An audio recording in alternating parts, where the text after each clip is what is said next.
अस्सलाम वालेकुम। कैसे आप सब? उम्मीद है खैरियत से ही होंगे। मैं भी ठीक ठाक हूँ। अल्लाह आपकी कमाइयों में बरकत दे, सेहत अता करे, आपके हर काम में कामयाबी अता करे। मैं अल्लाह से खूब दुआ करूँगी, अल्लाह आप तमाम को कामयाब ज़िंदगी और आखिरत अता करे। तो चलिए ब्लॉग स्टार्ट करते हैं। तो आज की वीडियो बहुत अहम है मेरी उन बहनों के लिए जो कि मिडिल क्लास घर से है और तंगी से अपनी ज़िंदगी गुजार रही हैं, जो अपने मायके में अच्छे से रही हों और ससुराल में एडजस्ट नहीं कर पा रही होंगी।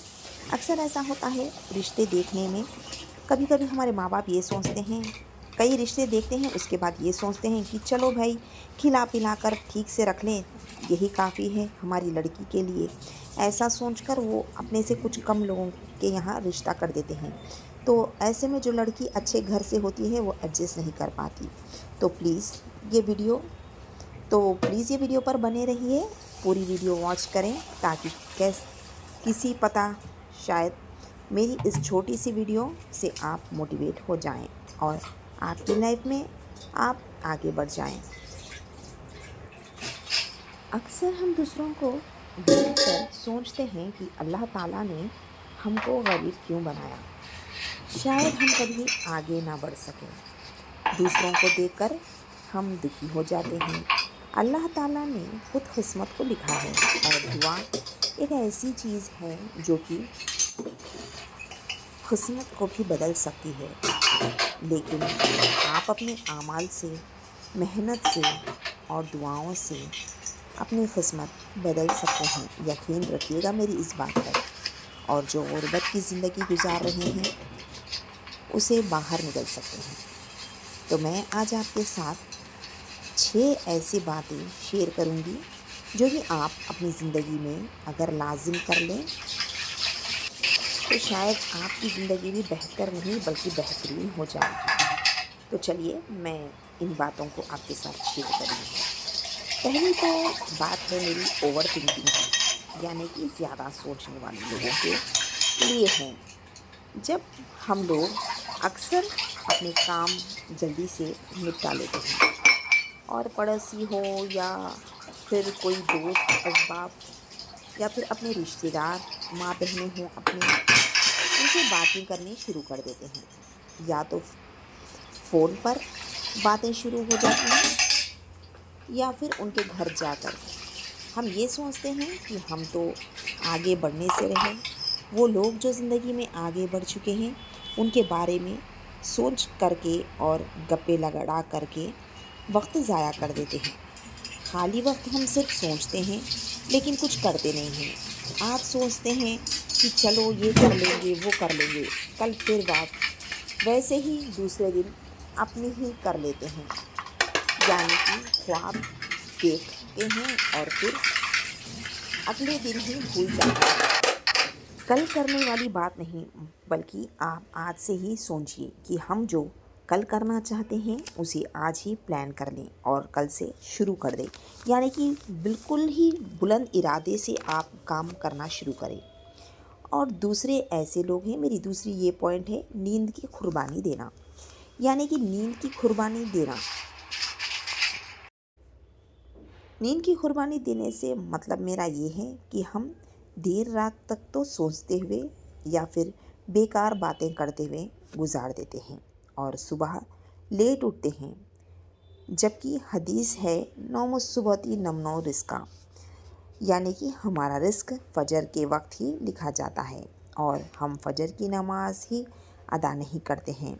सुबह का वक्त रिस्क का है, फरिश्ते आते हैं रिस्क लेकर हमारे घर पर और हम उसी वक्त सोते रहते हैं। तो नींद की कुर्बानी दें और आप चाहो तो ज़ुहर के बाद सो जाएं, पर फजर अदा ही करें और फजर ज़रूर अदा करें। अस्कार करें, फजर के बाद कई अस्कार होते हैं, वो अस्कार करें, खुद अपने पर दम करें, बच्चों पर भी दम करें और ज़रूर यासीन शरीफ का विर्द करिएगा। मेरे वीडियोस हैं, जाकर आप चाहे तो देख सकते हैं। इस्तग़फ़ार के भी 1 से 2 वीडियोस हैं जिसमें मैंने बताया है कि इस्तग़फ़ार भी करने से इंसान कहाँ से कहाँ पहुँच जाता है। कुरान में लिखा है कुरान खुद एक शफ़ा है, तो आप लोग बेकार वक्त ज़ाया करने से या नींद ज़्यादा लेने से बेहतर है कि आप लोग कुरान की आयतें पढ़ें, कुरान का फ़ायदा उठाएं। तो ये थी मेरी दूसरी पॉइंट की नींद की कुर्बानी देना। अब तक तो आप समझ ही चुके होंगे हमें क्या करना। चलते हैं तीसरी पॉइंट पर, जो कि आलस के बारे में है। आलस जो कि एक बहुत बड़ी बीमारी है। आलसी लोग अक्सर किसी को भी नहीं बताते। हम अक्सर आलस के खातिर वक्त पर काम नहीं करते। वक्त पर काम करने का मतलब है कि जो वक्त पर, यानी कि जैसे कि मैंने पहले बताया है कि अज़ान हो रही होती है और हम ये सोचने में रहते हैं कि चलिए अभी तो अज़ान हुई है, अभी नमाज़ पढ़ लेते हैं। ऐसे ही करके हम क्या है, नमाज का भी वक्त ज़ाया कर लेते हैं। और ऐसे ही कई चीज़ें हम वक्त पर नहीं करते हैं आलस के खातिर। कई काम नहीं कर लेते होते हैं, जिसलिए हमारा हर काम वक्त पर नहीं होता है। ऐसे तो हम अपनी सारी ज़िंदगी गुजार देंगे सिर्फ आलस के खातिर। तो आलस छोड़िए और वक्त पर हर चीज़ या हर काम करने की आदत बना लें। और मेरा दूसरा पॉइंट है गुस्सा। गुस्सा तो एक जो कि अच्छे रिश्तों को भी तोड़ देता है। सिर्फ पल भर का गुस्सा इंसान को कहाँ से कहाँ ले जाता है। और सब्र ऐसी चीज़ है जो इंसान ना चाहते हुए भी हर किसी के दिल में अपनी जगह बना लेता है।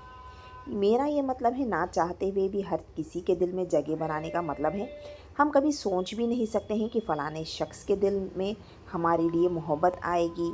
ये फ़लान इतने बड़े लोग हैं, कभी ये लोग भी हमें चाहेंगे। लेकिन आपके बर्ताव के वजह से जो है इंसान के दिल में मोहब्बत आ जाती है और वो आपको चाहने लगेंगे। यानी अगर कोई आपको कुछ भला बुरा कह दे गुस्से के मूड में, तो आप सब्र कर लें। यकीन मानिए दूसरे ही पल वो इंसान आपसे खुद अच्छी बात करेगा। अगर आप भी उसी तरह गुस्सा करें, यानी कि जिस तरीके से सामने वाले इंसान ने आप पर गुस्सा किया है, वैसे ही उसी तरह अगर आप भी गुस्सा करें तो बात बढ़ सकती है और बात कब लड़ाई झगड़े में बदल जाए ये आप समझ भी नहीं सकते। और यकीन मानिएगा ऐसे वक्तों पर शैतान बहुत खुश होता है।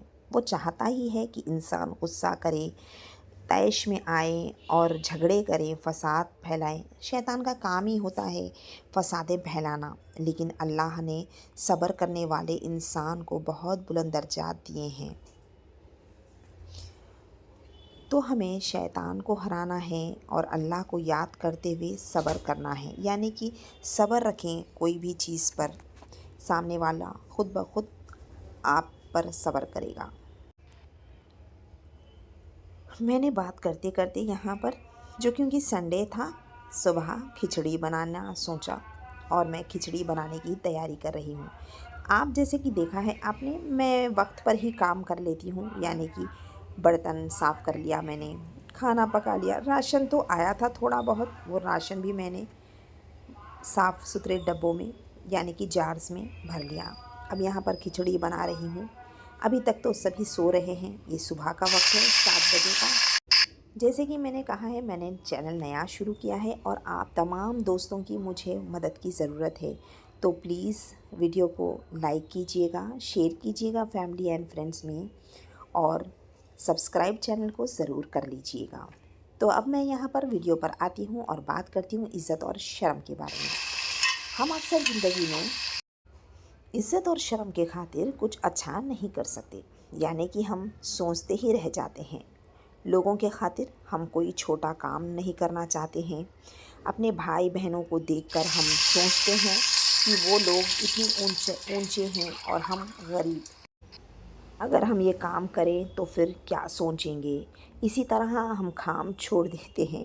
कोई भी काम यकीन मानिएगा छोटा या बड़ा नहीं होता, बल्कि काम तो काम ही होता है, तो जायज़ काम के लिए शर्म ना करें। आप लोगों को शायद मालूम होगा या नहीं, लेकिन बड़े बड़े लोग, बड़े बड़े सेलिब्रिटीज़ भी जो है ज़ीरो से ही आगे बढ़े हैं। कई हमारे ऐसे नेता हैं जो बिल्कुल ज़ीरो से ही आगे बढ़े हैं।